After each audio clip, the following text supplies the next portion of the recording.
Shalom, selamat pagi Bapak Ibu Saudara sekalian. Selamat kita bertemu kembali dalam program Renungan SOS.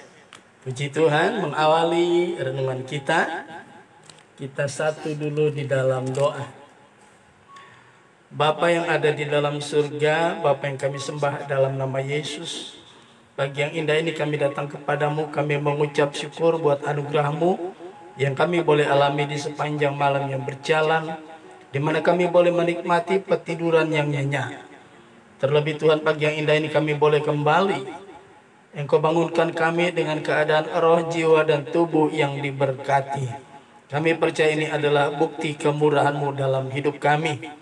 Bapa, mengawali seluruh aktivitas kami di sepanjang hari ini, kami mau mendengarkan renungan firman-Mu. Untuk itu kami mohon Tuhan, Roh Kudus menolong kami, biar kami mampu memahami pesan-pesan Tuhan melalui renungan firman-Mu ini, dan kami boleh menjadi pelaku-pelaku firman-Mu. Terima kasih Bapa. Di dalam nama Tuhan Yesus kami sudah berdoa dan mengucap syukur kepadamu. Haleluya. Amin. Puji Tuhan, Bapak Ibu Saudara sekalian, kita akan meneruskan kembali renungan kita ya dengan tema utama Tuhan tahu pergumulan umatnya ya. Nah, beberapa hari ini kita sudah membahas tentang beberapa tema ya, subtema, dan hari ini kita sudah ya berada pada ayat yang ke-18 dari bacaan kita, nas pokok kita yang dimulai dari ayat yang ke-10 yang nanti akan berakhir di ayat yang ke-22. Nah, pagi yang indah ini kita berada di ayat yang ke-18 ya. Subtema dari ayat yang ke-18 ini adalah komitmen Yakub terhadap Tuhan ya.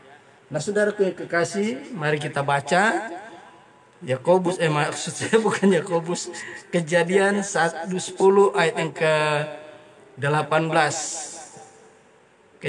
Kejadian pasal 28 ayat yang ke-18 maksud saya ya. Yang saya maksud tadi ayat 10 itu dimulai dari ayat yang ke-10 sampai ayat yang ke-22. Maaf ya. Yang maksud saya sekarang yang akan kita baca ayat yang ke-18, demikian bunyi firman Tuhan. Keesokan harinya, pagi-pagi, Yakub mengambil batu yang dipakainya sebagai alas kepala dan mendirikan itu menjadi tugu ya, dan menuang minyak ke atasnya. Nah, puji Tuhan. Saudaraku, di sini ada satu pelajaran yang indah yang kita peroleh dari ayat ini ya. Ayat 18 ini ya, subtemanya adalah komitmen Yakub terhadap Tuhan ya. Saudara, kita sudah baca dari ayat yang ke-12 ya, dari ayat yang ke-10 sampai ayat yang ke-17 ya. Nah, di ayat yang ke-16 dan 17 di situ kita lihat ada sesuatu yang terjadi terhadap diri Yakub ya. Saya akan bacakan di ayat yang ke-16, bunyinya, ketika Yakub bangun dari tidurnya, berkatalah ia, sesungguhnya Tuhan ada di tempat ini dan aku tidak mengetahuinya. Ayat 17, ia takut dan berkata, alangkah dahsyatnya tempat ini.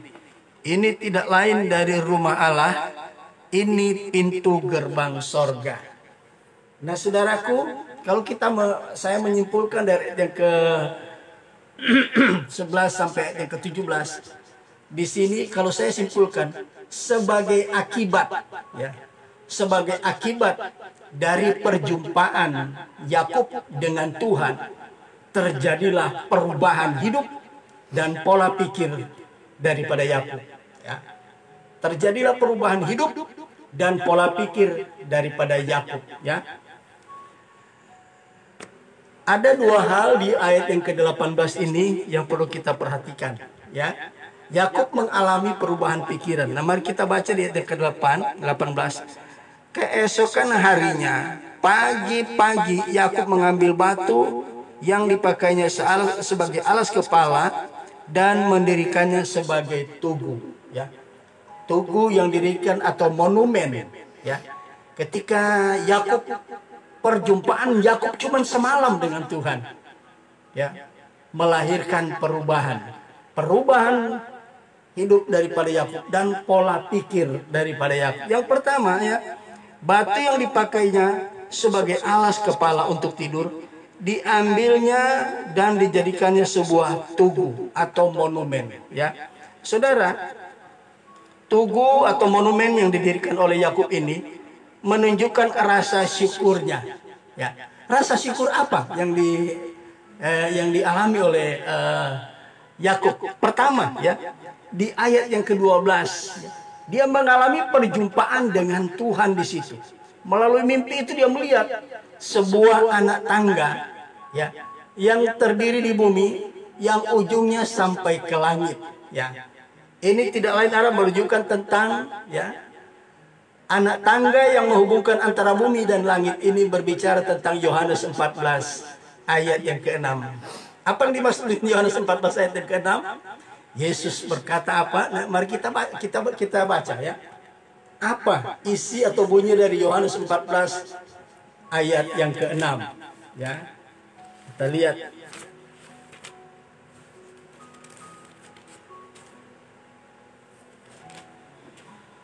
Yohanes 14 ayat yang ke-6, demikian bunyi firman Tuhan. Kata Yesus kepadanya, "Akulah jalan dan kebenaran dan hidup. Tidak ada seorang pun yang datang kepada Bapa kalau tidak melalui aku." Akulah jalan, ya. Yesus waktu itu ada di bumi. Dia bilang, barang siapa ingin ke tempat Bapa di surga harus melalui aku. Apa hubungannya dengan Yakub pada waktu itu? Yakub pada waktu itu dia lari dari masalah, ya. Dia ada masalah dengan kakaknya Esau, makanya dia lari. Dia meninggalkan Berseba menuju ke Haran. Di tengah perjalanan dia kemalaman, dia ambil batu, dia pakai alas kepala itu. Apa yang terjadi? Di situ dia bermimpi, ya. Tuhan menyatakan sebuah anak tangga, memperlihatkan sebuah anak tangga dalam mimpi yang menghubungkan antara bumi dan sorga. Yakub adalah warga kerajaan sorga. Ya. Ini diajar oleh Tuhan, ya. Yakub diajar oleh Tuhan. Dia adalah warga kerajaan sorga, ya. Seharusnya sebagai warga kerajaan sorga, ketika menghadapi masalah di bumi, dia hanya berharap kepada Tuhan. Dia tidak perlu lari sebenarnya, ya, dari Berseba sampai ke Haran. Tapi itulah manusia. Seringkali ketika kita menghadapi masalah, kita lari dari masalah. Bukan kita lari ke alamat yang tepat, alamat yang salah. Alamat yang salah ketika kita menghadapi masalah, ya kita meninggalkan masalah itu, ya, menghindari masalah itu. Tetapi alamat yang tepat ketika kita menghadapi masalah, yaitu kita hadapi masalah itu bersama dengan Tuhan. Haleluya, ya. Jadi ini ya rasa syukur. Rasa syukur yang dialami oleh Yakub, ya. Dia mengambil alas kepala itu, didirikan sebuah monumen. Rasa syukur yang kedua, ya, yang dialami oleh Yakub, karena ayat 13 sampai 15, di situ Yakub menerima janji-janji Allah. Ada 8 janji Allah, ya, yang membuat dan tidak ada alasan lain selain Yakub harus mengucap syukur. Dia mengucap syukur, saudara. Bagaimana dengan kita? Ya. Sudah berapa banyak janji Allah? Ya. Apakah kita masih belum mengucap syukur dengan apa yang sudah Tuhan berikan kepada kita? Ya.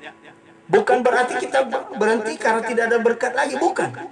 Masih ada berkat-berkat yang Allah siapkan kepada kita. Tapi mari, lifestyle, gaya hidup orang percaya adalah, ya, mengucap syukurlah dalam segala hal, karena itulah yang dikehendaki Allah di dalam Kristus Yesus bagi kita. Haleluya, ya. Jadi kita harus mengucap syukur. Kenapa Yakub mengucap syukur? Karena dari ayat 13 sampai 15 ada 8 janji Allah yang Allah nyatakan melalui mimpi kepada siapa? Kepada Yakub. Kita mungkin tidak melalui mimpi, tapi melalui kebenaran Alkitab. Makanya kita harus banyak baca Alkitab, supaya kita tahu ternyata kita banyak memiliki janji-janji dari Tuhan. Ya, sudah berapa banyak janji Tuhan yang kita alami dibanding yang belum kita alami. Yang belum kita alami banyak, ya. Ini belum berakhir COVID, saudara, di Indonesia ya. Bahkan di luar negeri masih banyak. Tapi saudara tahu, kalau sampai hari ini kita masih sehat walafiat, haleluya, bukan karena kuat dan gagah kita. Berapa banyak orang-orang sekarang mengalami ya. Sekarang DKI masih peringkat pertama perihal COVID ya, COVID-19 maupun Delta maupun Omikron. Walaupun sekarang Omikron belum terlalu tinggi, tapi ya COVID Delta ya, COVID-19 masih banyak yang berguguran. Sehingga terjadi PPKM di Jakarta sampai tanggal 14 ya. Saya tidak tahu selesai tanggal 14 apa peringkat DKI menurun ya, korban-korban COVID kita belum tahu. Tetapi Yakub sangat mengucap syukur ya. Dia mendirikan batu yang dipakai alas kepala, mendirikan jadi tugu, menjadi monumen. Itu karena dia rasa syukur ya. Dia melari dari masalah, dia dapat berkat. Bayangkan dia lari dari masalah ya. Yakub lari dari masalah justru dapat berkat ya. Karena waktu itu dia belum mengenal Tuhan dengan baik. Walaupun dia Yakub salah seorang moyang Israel, dia belum tahu, belum mengenal Tuhan. Makanya dibilang ya, ketika ayat 16 berkata ya, ayat 16 berkata, ketika Yakub bangun dari tidurnya, berkatalah ia, sesungguhnya Tuhan ada di tempat ini dan aku tidak mengetahuinya. Haleluya. Tuhan kita ada di mana-mana tempat. Kita harus tahu ini. Yakub nggak tahu karena memang waktu itu belum ada Taurat, belum ada firman tertulis ya. Firman tertulis baru turun di Bukit Sinai ketika bangsa Israel sudah terbentuk, dan bahkan setelah 400 tahun mereka diperbudak di Mesir. Barulah pada hari yang ke-50 ketika mereka keluar dari Mesir, Musa disuruh Tuhan naik ke Bukit Sinai menerima firman yang tertulis ya, hukum Taurat. Nah, Yakub yang Israel pada waktu itu belum melahirkan bangsa Israel ya. Bangsa Israel belum ada. Dia lari dari masalah, tapi justru karena dia lari dari masalah, dia bukannya ketemu masalah, ketemu berkat. Haleluya. Itu alasan kedua kenapa Yakub harus mengucap syukur. Alasan ketiga di ayat yang ke-16 dan 17 itu, dia diajari oleh Tuhan ya. Tuhan itu ada di mana-mana tempat, sebab Tuhan kita itu Yahweh Shammah ya, atau omnipresence. Tuhan yang maha ada, Tuhan yang maha hadir di mana-mana tempat, di segala tempat di muka bumi ini. Sebab Tuhan itu tidak terikat dan tidak dapat dibatasi oleh ruang dan waktu. Dia tetap ada di mana-mana tempat dari dahulu, sekarang sampai selama-lamanya ya. Tuhan itu maha hadir. Nah, itu sebabnya dia membangun ya tugu atau monumen ya. Itulah yang diperlihatkan dari ya, Yakub mendirikan monumen. Yang kedua ya, setelah ya, kita baca lagi ayat 18. Keesokan harinya pagi-pagi, Yakub mengambil batu yang dipakainya sebagai alas kepala ya. Nah, tadi sudah saya jelaskan, dengan dia mendirikan tugu, membangun sebuah monumen itu tanda perubahan hidup ya, perubahan pikiran daripada Yakub ya. Dia berubah ya, pertemuannya ya, perjumpaannya dengan Tuhan mengubahkan hidupnya dan pola pikirnya, cara pandangnya ya. Akhirnya dia mendirikan monumen. Bagian selanjutnya setelah ya, perhatikan ayat B, bagian ini ayat B ya, ayat ini bagian B. Saya baca lagi. Keesokan harinya pagi-pagi, Yakub mengambil batu yang dipakainya sebagai alas kepala dan mendirikannya itu sebagai tugu ya, menjadi tugu, dan menuang minyak ke atasnya. Apa tanda, apa arti dia menuang minyak? Saudaraku ya, di zaman perjanjian lama, apabila ya orang menyelesaikan sesuatu ya, dia akan menuangkan minyak ke atas bangunan atau apapun yang dia bangun. Ini pertanda apa? Yakub adalah seorang yang suka berkorban. Saudaraku, bagaimana dengan kita ya? Kita sebagai orang percaya yang sudah mengalami perjumpaan dengan Tuhan melalui kelahiran baru, bagaimana kita ya? Apakah kita sudah mengalami perubahan ya? 2 Korintus 5 ayat 17. Mari kita lihat ya. 2 Korintus 5 ayat yang ke-17. Kita lihat ya. Orang-orang yang mengalami perjumpaan dengan Tuhan ya, akan mengalami hal-hal ini ya.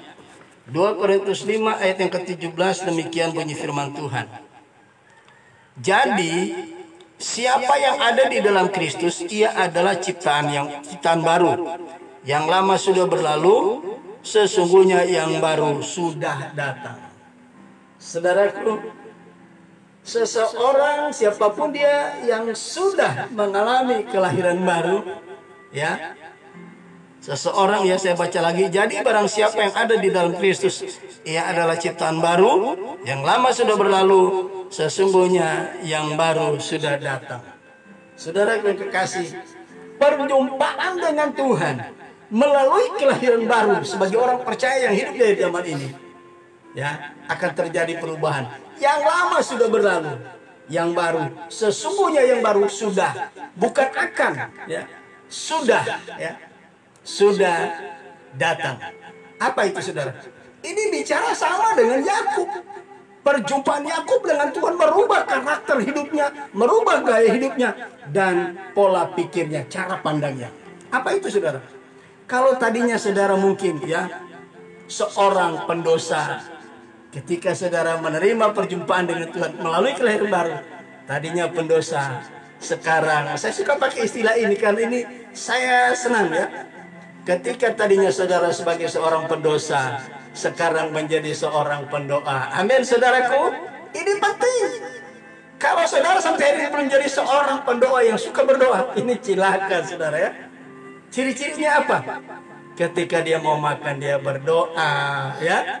Apapun dia mau lakukan, dia berdoa, ya. Bangun pagi, dia berdoa. Mau tidur malam, dia berdoa. Amin, saudaraku. Ini penting. Ya, terjadi perubahan-perubahan hidup. Ya. Tadinya karakternya ya, yang lama pemarah. Setelah mengalami perjumpaan dengan Tuhan melalui kelahiran baru, apa yang terjadi, saudara? Karakter pemarah diubah jadi apa, saudara? Peramah. Haleluya. Ya, tadinya pemarah, sekarang diubah jadi peramah. Amin, saudaraku. Tadinya garang, sekarang menjadi lemah lembut. Haleluya. Tadi yang tidak suka bersaksi, sekarang suka bersaksi. Ya. Yang tidak suka ke gereja, sekarang suka ke gereja.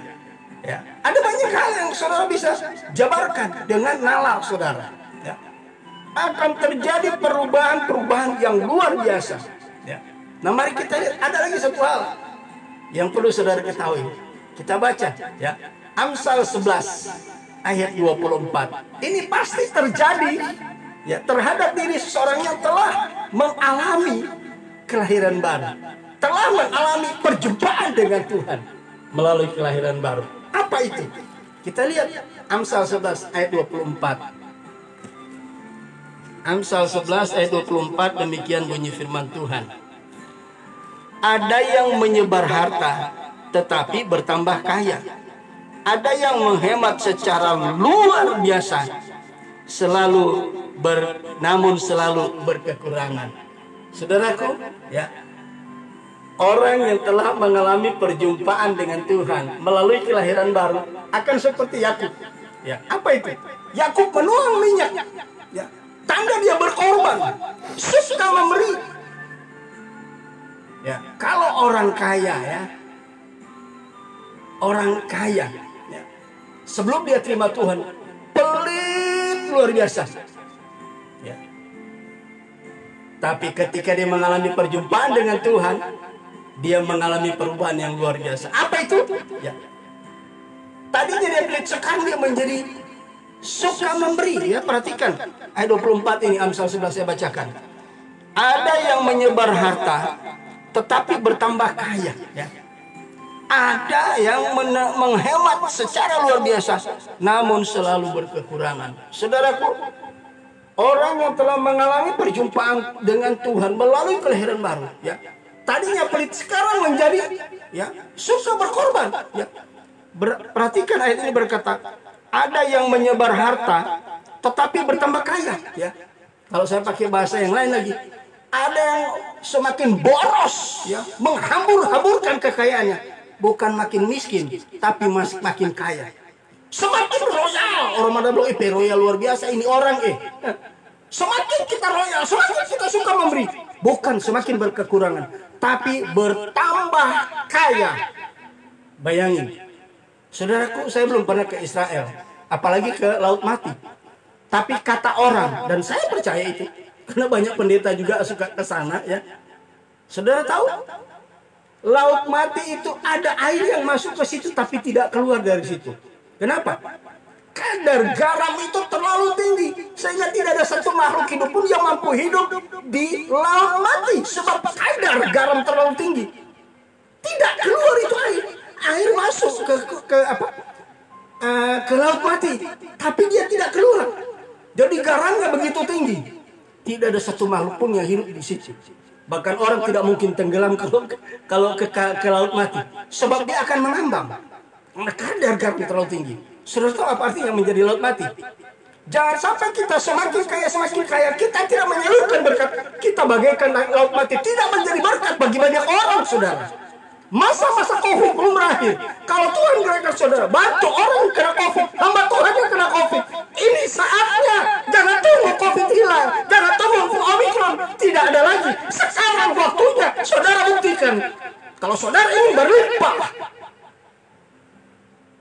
Kita lihat ini pengalaman Salomo, dia tulis dalam Amsal.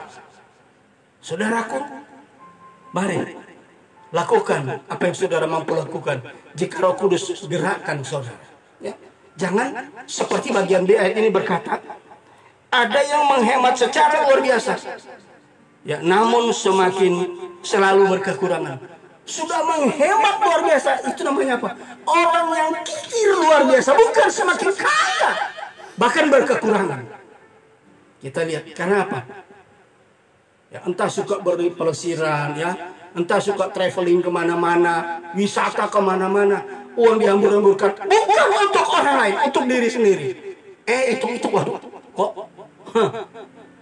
dilihat di akunnya loh, kok digitnya berkurang bukan bertambah digitnya.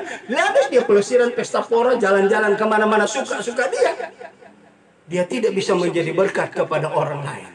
Kalau ingin saudara menjadi berkat, semakin berkelimpahan. Sekarang waktunya, COVID belum berakhir, saudara. Mungkin ada hamba Tuhan yang kena, mungkin ada tetangga saudara yang kena. Mari, mereka tidak bisa buat apa-apa. Ya, mungkin uang saudara bisa bagi. Ya, makanan, minuman, pakaian, mungkin ada yang sakit di rumah sakit, saudara bisa kunjungi. Yesus katakan apapun yang kita lakukan kepada kaum marginal, itu sama dengan kita lakukan terhadap Yesus. Pada penghakiman yang terakhir, Matius 25. Kambing dan domba dipisahkan oleh Tuhan. Yang tahu dan memberi, yang tidak tahu memberi, Tuhan pisahkan. Ya. Domba sebelah kanan, kambing sebelah kiri. Kepada kelompok domba Tuhan bilang, masuklah sabaslah hambaku, masuklah ke dalam kebahagiaan Tuhanmu. Sebab ketika aku lapar, kamu memberi aku makan. Ketika aku haus, kamu memberi aku minum. Ketika aku telanjang, kamu memberi pakaian. Ketika aku sakit, engkau melawat aku. Ketika aku dalam penjara, engkau mengunjungi aku. Apakah kita masih memiliki empati, suka berbagi, suka berkorban bagi orang lain? Sekarang saatnya, jangan tunggu ketika saudara sudah tidak memiliki apa-apa, ketika saudara sudah tidak berdaya, ketika saudara terbaring dalam COVID. Hati-hati, yang Tuhan berikan kepada kita cuman sementara. Itu ada bagian untuk orang lain. Tujuan Yesus, misi utamanya, Lukas 4 ayat 18 bagian A, dia menyampaikan kabar baik kepada orang-orang miskin. Haleluya. Sekarang waktunya, saudara, ya. Sekarang waktunya, jangan tunggu lagi. Kemudian mari kita lihat, ya, Galatia 6 ayat yang ke-6.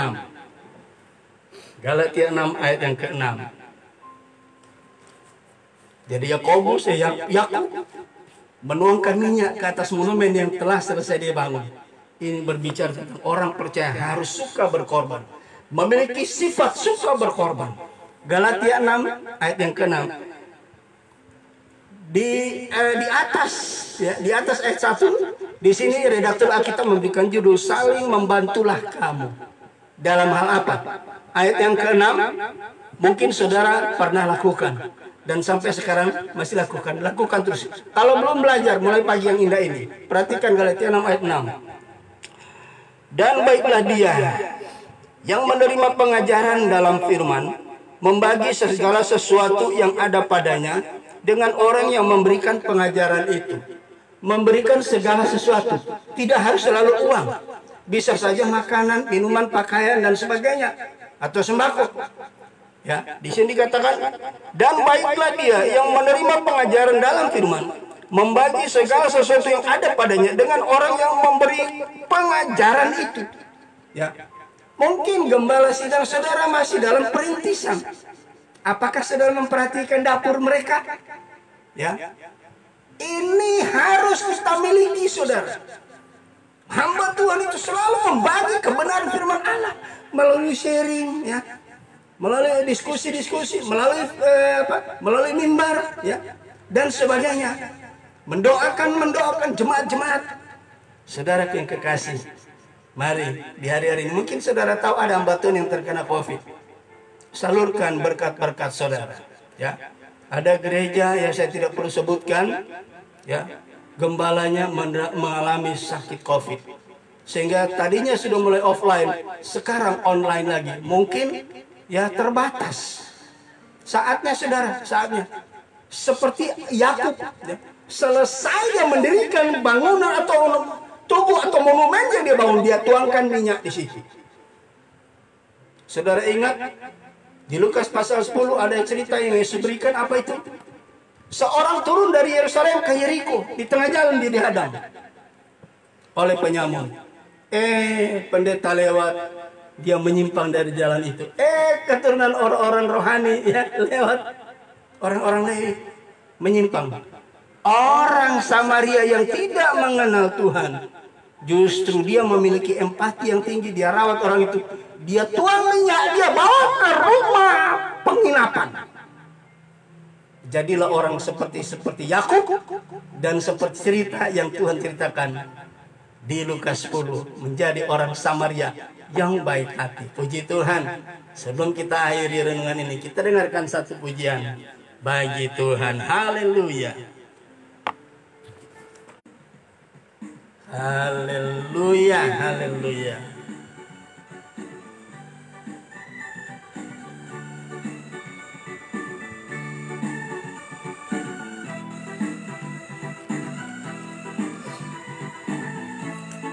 Haleluya, haleluya.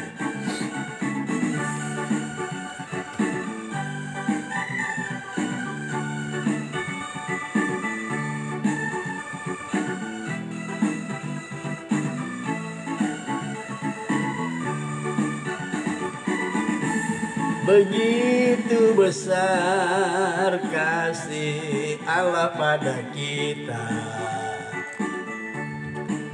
diberkatilah anak cucu kita di mana-mana. Tuhan mengubah miskin dan menjadikan kaya. Dia merendahkan dan meninggikan juga. Berbahagialah bagi orang yang percaya. Anak cucunya pasti tidak akan meminta-minta, karena Allah menggenapi firman-Nya. Tiada yang mustahil bagi orang percaya. Haleluya. Saudaraku yang kekasih, setelah Yakub bangun dari tidurnya, dia melihat bahwa dia itu sedang bermimpi. Apa yang terjadi? Dia banyak berima berkat-berkat Tuhan di sana. Akhirnya begitu bangun pagi, dia mendirikan batu yang menjadi alas kepalanya menjadi tugu atau monumen. Selesai itu, dia tuang minyak ke atasnya. Jadilah seperti Yakub, orang yang telah berjumpa dengan Tuhan, menjadi saluran berkat bagi orang lain. Begitu besar kasih Allah pada kita, Berkatilah anak cucu kita di mana-mana. Tuhan mengubah miskin dan menjadikan kaya. Dia merendahkan dan meninggikan juga. Berbahagialah bagi orang yang percaya. Anak cucunya pasti tidak akan meminta-minta, karena Allah menggenapi firman-Nya. Tiada yang mustahil bagi orang percaya. Berbahagialah bagi orang yang percaya. Anak cucunya pasti tidak akan meminta-minta, karena Allah menggenapi firman-Nya. Tiada yang mustahil bagi orang percaya. Tiada yang mustahil bagi orang percaya. Haleluya, puji Tuhan. Kita satu di dalam doa. Bapa di sorga, Bapa yang kami sembah dalam nama Yesus, terima kasih Tuhan. Kami sudah mendengarkan kebenaran firman-Mu dan kami mengucap syukur Tuhan. Kalau kembali kami Tuhan diingatkan bahwa kami harus selalu mengucap syukur dengan apa yang sudah Tuhan beri kepada kami. Dan kami harus menjadi saluran berkat. Biar kami semakin hari semakin menjadi berkat bagi banyak orang. Terlebih di sepanjang hari ini. Apapun yang kami lakukan, biarlah kiranya kami semakin diberkati lewat apa yang kami lakukan. Dan kami mampu memberkati orang bukan hanya dengan keuangan kekayaan kami, melalui kesaksian hidup kami kepada orang lain. Terima kasih Bapa. Di dalam berkat nama Yesus Tuhan dan Raja kami sudah berdoa dan mengucap syukur kepadamu. Haleluya. Amin. Puji Tuhan. Tuhan Yesus memberkati. Sampai kita ketemu kembali besok pagi. Shalom.